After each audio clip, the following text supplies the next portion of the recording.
You guys got a 2017 Super Duty here. We're gonna install a new cabin air filter. Local shop, Federated, part number 3806. Another Baldwin number there, Hastings number. Can't locate any of them. You could always use the numbers to cross over with your local shop. So let's get started.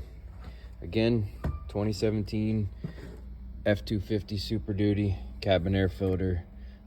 First step, open the glove box. You're gonna see a little arm on the side here.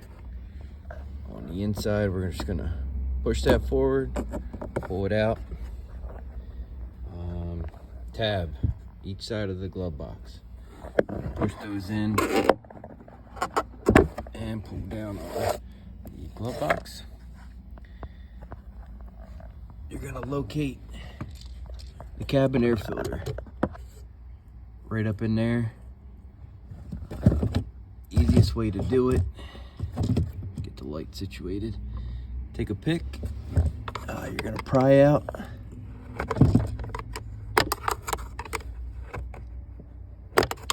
Each side of the tab there. One there, one over there. All right, so we got our next step here. You're going to open this department here, push button, little shelf here. Gonna pry right in the back of that, 3 little pins, and this is going to pop off. Once that is off, you are going to see 2 little 7mm screws.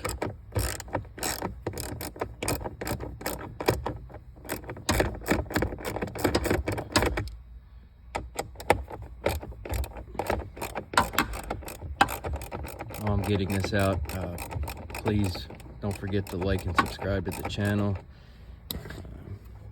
Getting some good views here, so we're gonna keep doing them.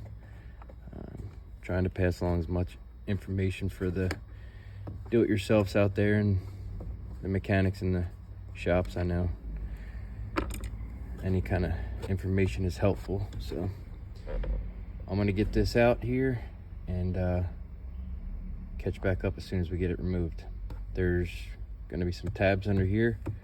You're gonna loosen those up and this piece is going to slide out. All right, as you can see, there's little tabs there on this piece. You just pop those out with some kind of plastic pry object. Got the filter out here, so we're just going to install that, install a new filter, and install everything in the reverse order, and that is your cabin air filter replacement. All right, guys, again, if you could like and subscribe, we'll be finishing this job up and on to the next tutorial.